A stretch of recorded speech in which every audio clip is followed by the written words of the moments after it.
right, and welcome once again. All Takes Valid, episode 75. As always, I go by Trill Trayy, joined once again with SP21 and my main man, Vick. Vick, why don't you go ahead and let the people know what we got in store for them for today's episode?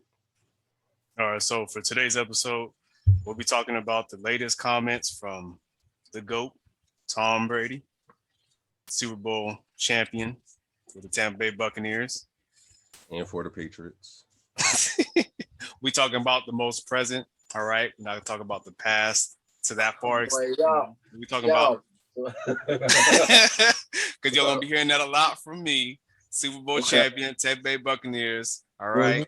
Tom Brady. That was last season. This is about to start. We still the defending champions. But anyways, after that, I was saying that about the Heat, and you see how that ended for us. So I'm just saying. Well, I mean, that's don't hang your hat on that too much. I try to tell y'all about that going into the playoffs, but y'all all right, continue. It's all right. Anyway, so wait, are y'all? Go ahead. I'm sorry. Yeah. I know where you're gonna go, but don't. We're going to talk about the recap on the conference finals. The conference finals for the NBA finals. Well, not the NBA finals, but the conference finals for the championship round, both Eastern and Western Conference. And then we'll just give you a little run around about anything, latest news on NFL, NBA, and NHL. All right. So first things first, Tom Brady, his recent comments. Trey, Spence, you have those comments on hand? I don't know what Spence is doing, but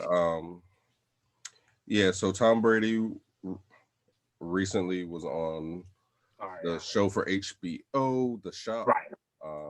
Typically it's LeBron show, but they had Draymond Green and Tom Brady on this week, and he just was he made some comments about a particular team. He didn't specify on what team, and a lot of people speculated on the team he was speaking about.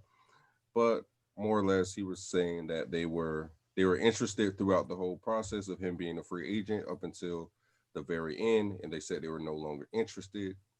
To which Brady's response was, "You guys are sticking with that motherfucker." And then, so.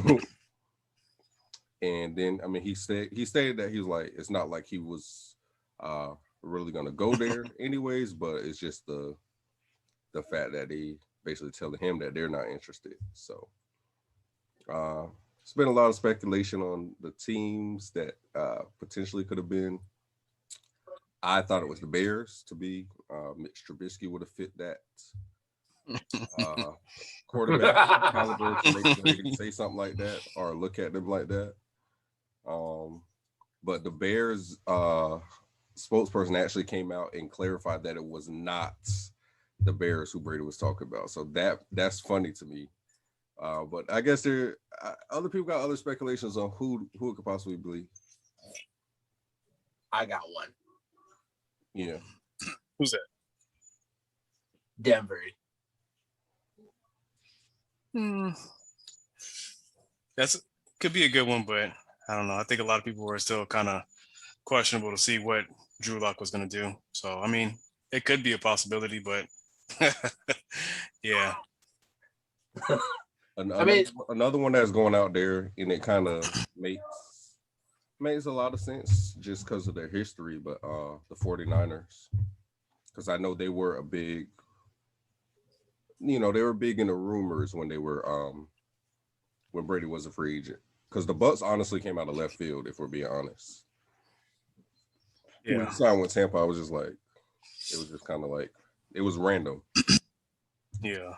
A lot of the California teams that I thought were like really heavy pursuing him, those West Coast teams. But 49ers and Jimmy Garoppolo, obviously, their history. Belichick wanted to get rid of Brady couple years earlier and keep Jimmy Garoppolo before the owner stepped in and forced Belichick to trade him. So I could see those comments being about Jimmy G. I mean, but it's all speculation. Like there's no real All right, so we'll never know who you're speaking about, right? No. I'm gonna tell y'all, I'm an insider on the Buccaneers, just whole operation.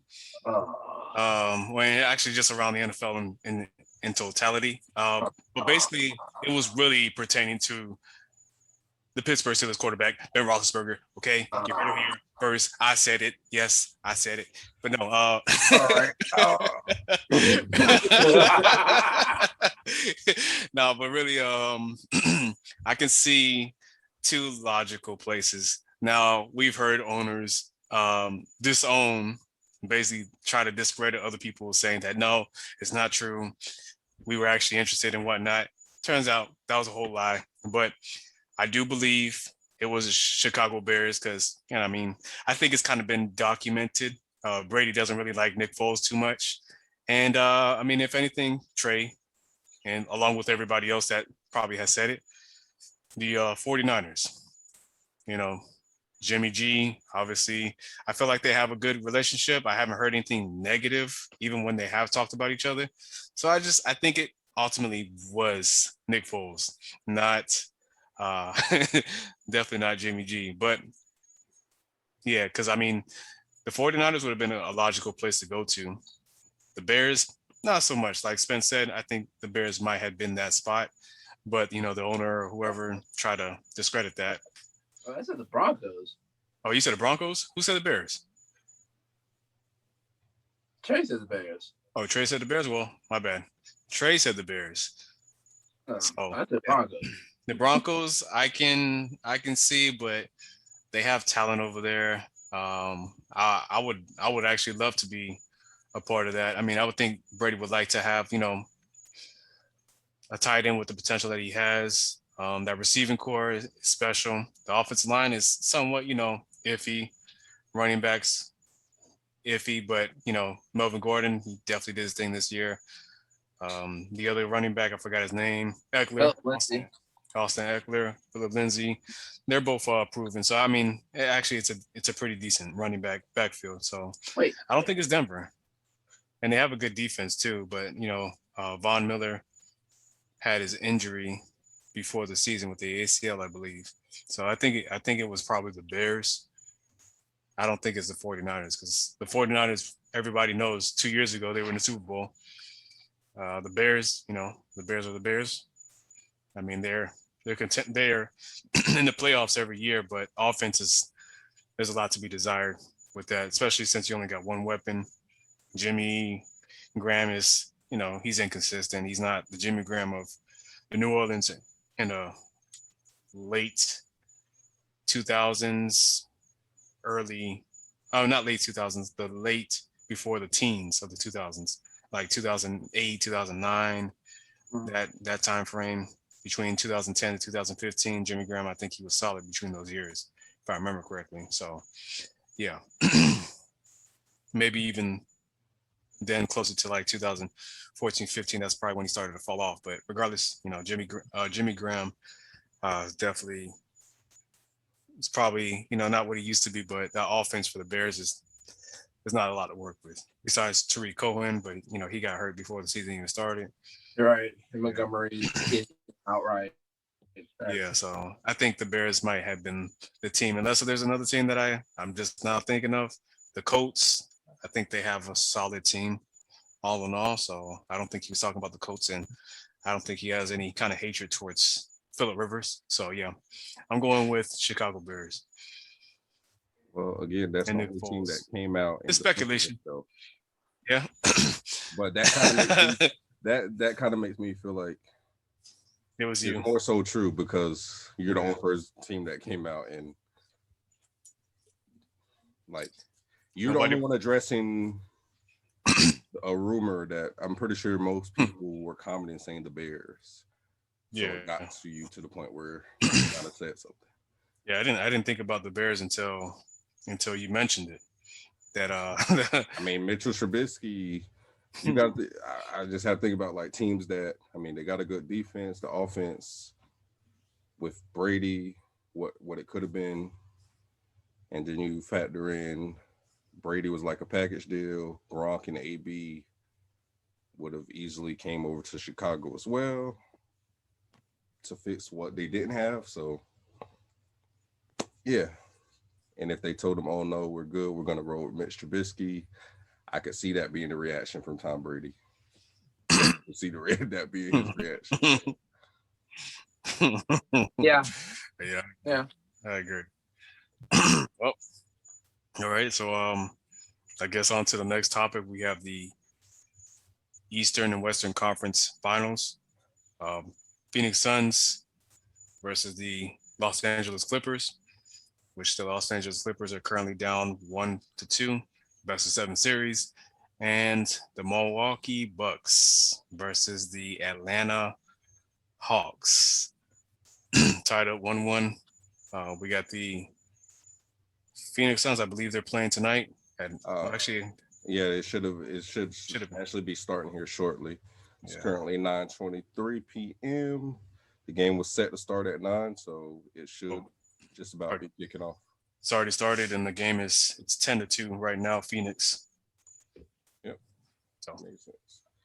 All right. So last we spoke, this was before the Atlanta series had started, and me and Vick. All I needed the Hawks to get 2 games, and they came out strong and took game 1 like it wasn't nothing. The boys were a little tired last night. That's all that happened, Spence. I see your face. Yeah. So the Bucks beat up on them last night. So it's 1-1. But look, all I need is one more, Vick. Right. Look, hey, Trayy, you saying they had to win the series? Yeah, we didn't bet on the series. You just said 2 more. I just need one more. Hey, look, I spoke with the Bucks players after that game 1 loss. I need to get a real deep down analysis of what happened. They said, man, when you play with your little brother and you want them to get a little confidence, think they got something, you give them that 1 game, and we're going to run it straight on them. So they're going to run 4 straight. I'm just letting you know right now. The positive thing about this whole situation for Atlanta is they kind of already stole home field advantage because the first 2 games was, in Milwaukee. So now they're going to Atlanta the next 2. So they take care of home court. They sitting pretty. Just saying. Do you believe that? Yeah, I picked them last week. Ice Trayy. You seen that boy out there shimmying on the boys? Like he different. He not worried about them. Okay. Well, so what have y'all what have y'all thought about the game so far? Let's start with the Western Conference Finals. Actually, since we're talking about the Eastern, let's talk about the Eastern Conference Finals first. What are y'all take so far from what y'all have seen? That people need to understand that yes, Trayy Young has a very weird 3-point percentage, but that does not mean don't guard him. Just because, he's shooting at a 38% for 3 because he takes a lot of threes. That's why. Not because he's missing them. He just takes a lot of them. So that means, even though that's the case, please still guard him. Don't let him sit there, hit you with the shoulders, and then shoot you. don't let him hit you. You let him hit you with the shoulders in the game? Man, when he threw it off the backboard. Alley, like, I'm just like, okay. So that was the lesson of the game 1 that I saw. I was like, so the Bucks really can't stop the pick and roll because like they was just killing the boys the whole game. Which is very surprising because they are a very high defensive team. They're probably, other than the Clippers, they're probably the top 3 of most defensive team in the NBA. They have defenders on there, but as you've seen and everybody else seen, Giannis is going to give you the points. No matter what, he's going to give you the points. It's the other 2 that you signed and re-signed that's going to help you. First game, Middleton was nowhere to be found. This one, but I mean, there's still contributors of Drew Holiday and everything. So if for the Bucks to pull this one out, that everybody has to do everything. Sure, Giannis can have 48, but if Middleton is giving you 6 points in 48 minutes, they're not going to win. That's been the whole thing with them. It's like we were talking about at the end of the net series. The reason they were able to force a game 7 to begin with was when Middleton went off. He scored 35. It wasn't that Giannis scored his normal 40 because Giannis has been getting 38 to 40 points per game the whole playoffs, pretty much. Like he's been averaging that. But you notice the games where Middleton can go off as well on top of what Giannis is doing. Those are the games where the Bucks look really, dangerous. But the thing is, he can't seem to. He's not giving you back. Yeah, he's not giving you back-to-back games like that. If he goes off one night, it probably like another 2 games before you see him play at that level again. So I don't know. And that's very dangerous, especially this deep in playoffs where you're at right now. Mm-hmm.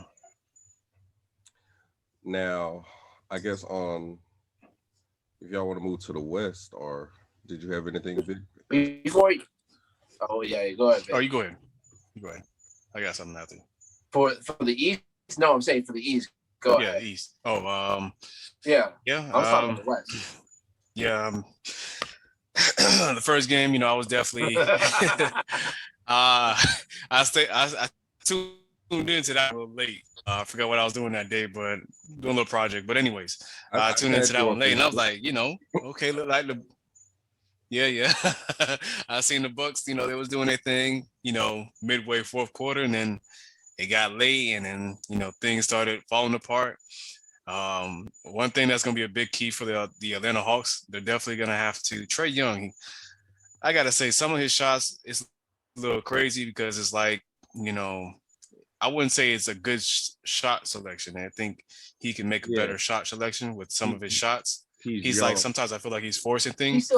He's still young. And that's going to cost the Hawks. If they don't, advance to the finals, that probably might be one of the main reasons. I'm not going to say that's the only reason, but that's going to be one of the main reasons why the Hawks don't play to their full potential.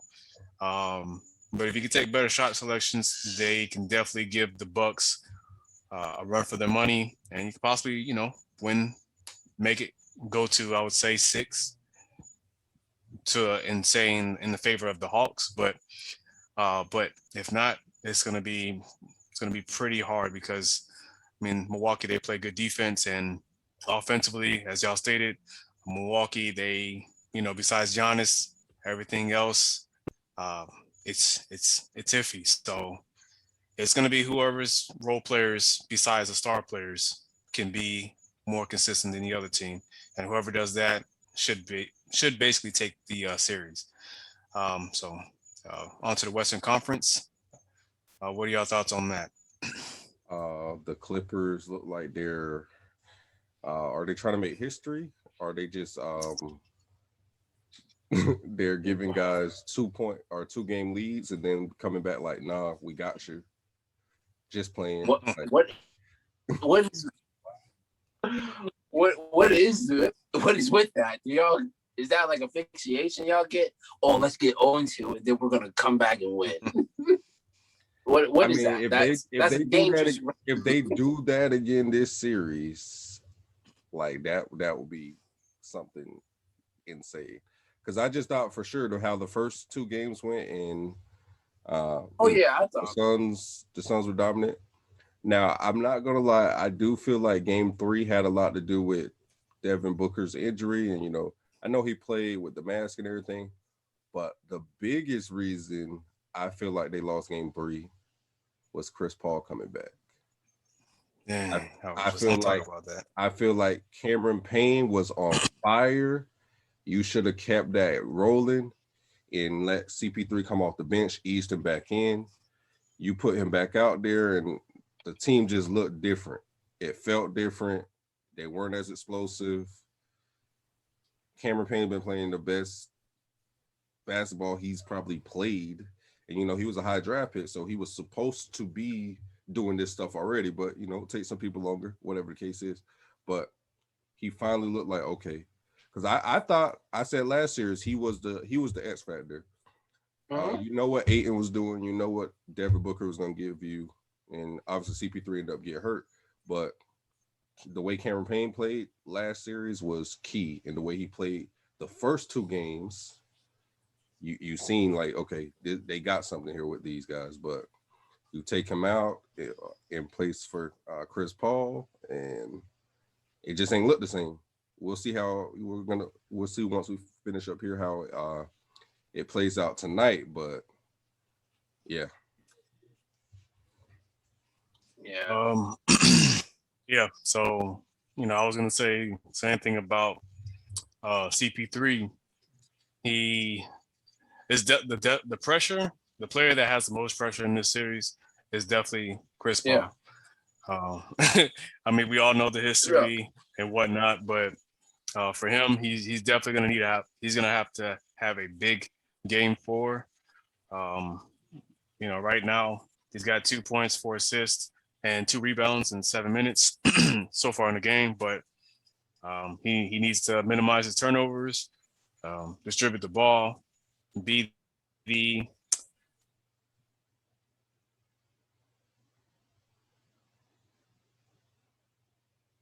play on a caliber type of performance to help elevate the Phoenix Suns, because the pressure is on the Phoenix Suns more than the Clippers. The Clippers, they already have. I mean, we all know about playoff P, but they're down Kawhi, and no telling when he comes back. But regardless, I think the Phoenix Suns are definitely favored in this matchup. But you can't count the underdog out. I don't think they'll be able to, as they say, have lightning strike 3 times. I don't think that's going to happen. But I mean, if they make it happen, that's going to be history. They'll go to the NBA Finals and probably be down 2 games and win it all. Wow, the best team in LA for them. I'll just say this: it don't matter. It don't matter who comes out the East. Clippers go into the finals. That's going to be tough. That's going to be tough because we've seen what happened last time when Kawhi was in Toronto and he had a face-off against Giannis and what he did to him. But, I mean, we'll see. It's going to be a good matchup for the Western Conference. We'll see. CP3, you got to step up. But if not, yeah. Spence? Well, yes. It was difficult, especially just coming back from injury, especially just coming back in the lineup. It did take a lot of this energy out because Cameron Payne, of course, had like his high 29. He was going off. He was explosive, and I think just adding CP and just in there now is just kind of just derailed them for a bit. Do I still believe in the Suns? I do. But the Clippers are a very hard team to get by. And if the Clippers win, yeah, it might be over for the Suns. But hey, Vic, Los Angeles Clippers, the defending champions. Defending champions? Well, I mean, it was you, but you're not defending anymore. Oh yeah, Los Angeles Lakers, they were defending champions, right? Yeah. Right, but they're not defending no more. Sorry. Well, at that point, hey, it is what it is. And the year before that in football, the Chiefs were the defending champs, and you saw what happened to them in the Super Bowl. So I'm just saying that whole defending stuff doesn't mean nothing. Yeah. I mean, you gotta be careful until you defend it. You defend it. That's a cute title. That's a cute title, man. But I got one thing just to shut that whole thing down. We got the NHL Tampa Bay Lightning back in the Stanley Cup Finals, defending champions. What's up with that? Look, yeah, they have a chance to defend their title. Hey, Tampa got that juice, man. I don't know what to tell y'all, man. Y'all trying to compare, Kansas City and all these other places to Tampa. No. The Lightning hit. Tampa just hit different, baby. The Lightning hit because out of the four Stanley Cup Finals, it was us. We only missed like one, and that was like 2 years ago, and then we're back in. Yeah, the Lightning. That's a different. Yeah, that's a whole different breed. You could only hope and wish the Bucks can become something like that. I mean, we got the GOAT, so that's all we need. We got the same team. We'll be all right. Oh well, did you hear what he also stated on that same interview that he's at the end. He's coming to the end of his road. So it's all good. It's all good. So you're not gonna have the GOAT much longer. So wait, we got you're ready for life after. We got baby GOAT Kyle Trask in the wings. That man's gonna be a Josh. That man's gonna be a Josh Freeman for y'all. It's gonna be over. Hey, Josh Freeman went too bad. The guy you said you weren't sure how it was gonna pin. Okay, never mind. Yeah, I got a different thought now. You don't believe that statement. You don't even believe that statement. Yeah, I heard good things about him so far during training camp, but got to see him in game action. Preseason's coming up, so yeah, we'll definitely see. Oh yeah, we'll definitely see. All right, so you got anything around the league that y'all want to discuss? Alternate jerseys are coming back. Oh yeah, happy about that. You can see y'all Bucks and the Orange Sickles, and maybe have the same record as the old Orange Sickles. No, that's gonna be better. We make them look good too. Those jerseys. Hey, so the Orange Sickles. Man, you crazy. It's cream. I ain't gonna lie. I like the Orange Sickles. I ain't gonna lie. Like them. I do like the orange cream sickles or orange sickles. It's cream sickles. It's cream sickles. I call it orange sickles, but yeah, it's all right. It's got that U vibe somewhat. No. But that orange is like faded orange. Like it's not. It don't pop like that U orange. So just chill. Yeah. I tried it. It don't pop. Hey, the U invented swag. Remember that. Yeah, that's true. Just the Bucks reinvented it though. Huh? Hey, cut it off. I'm done. Real quick, some news for Pittsburgh. Yes. David DeCastro was released. What was that? Wednesday? Mm-hmm. All Pro Bowl guard for the Steelers for years. He's coming to Baltimore. I mean, I don't even think he's going to play this year. Honestly, probably not. He's been banged up. When we brought in Trey Turner last week for a visit, it was a sign that something was going to happen in regards to DeCastro. He's the only player who hadn't been to minicamp due to having injuries. So, and he didn't really play too well last year due to being hurt. So, yeah, it was time. It was time. It was kind of shocking that it just happened the way it did, and literally cut him, signed Trey Turner the same day. But hey, younger player, also All Pro before last season, in which he was kind of hurt himself. 5 straight Pro Bowls, so definitely need to go ahead and insert that on the line. Some youth on the line. And get ready to defend our AFC North division title. So since we talk about defending stuff. Here we go. Sherman's toilet paper got a better defense than y'all. Back to back. Anyways, back to back. Anyways, I'm good. Okay, well, with that being said, I guess you heard what we had to say. You could agree or you could disagree, like Vick. You see his little face, he disagrees. But at the end of the day, my take is valid. All takes are valid. All right.